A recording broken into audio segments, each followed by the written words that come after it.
লন্ডনে বাঙালিদের অধিকাংশই হচ্ছে সিলেটি। সিলেটেরা লন্ডনকে জয় করেছে, বাংলাদেশকে জয় করেছে।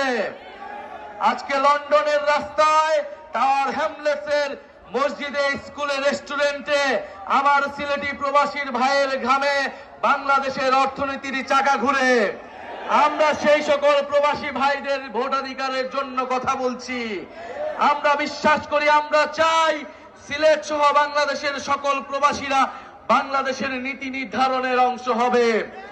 প্রিয় সংগ্রামী বন্ধুগণ, সিলেটের আলেম সমাজ, সিলেটের নারীগণ, সিলেটের সংখ্যালঘু সম্প্রদায়, সিলেটের নানাবিধ জাতি সম্প্রদায়ের সকল মানুষ, আমরা বাংলাদেশকে যে বহু জাতি বহু সংস্কৃতির দেশ হিসেবে গড়তে চাই, সিলেট তার অন্যতম প্রতীক।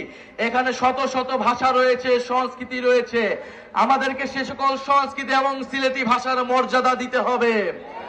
প্রিয় সংগ্রামী বন্ধুগণ, তেল, গ্যাস, খনিজ এবং পাথর সম্পদের এক অভয়ারণ্য হচ্ছে এই সিলেট। এই সিলেটকে আধুনিক শিল্পোন্নত শহর হিসেবে গড়ে তুলতে হবে। প্রিয় সংগ্রামী বন্ধুগণ, সিলেটের স্বাস্থ্য, শিক্ষা এবং কর্মসংস্থানের জন্য জাতীয় নাগরিক পার্টি কাজ করবে।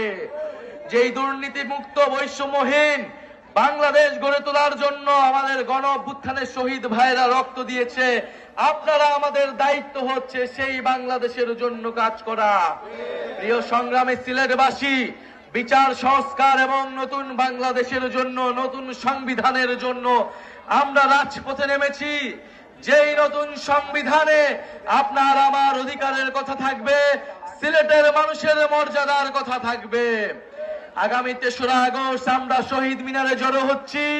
জুলাই ঘোষণাপত্র এবং জুলাই সনদ আদায়ের লক্ষ্যে আমরা ইনশাআল্লাহ শহীদ মিনার থেকে আদায় করে নিব।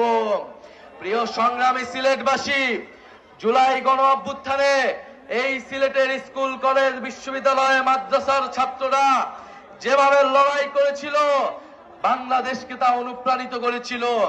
আমাদের সিলেটের যারা লন্ডনের প্রবাসী ভাইরা রয়েছিল, আমাদের প্রবাসী বোনেরা রয়েছিল, এই গণ অভ্যুত্থানে তারা আমাদের প্রবাস থেকে সহায়তা করেছিল, আমাদেরকে সাপোর্ট দিয়েছিল। আমরা তাদেরকে ভুলি নাই।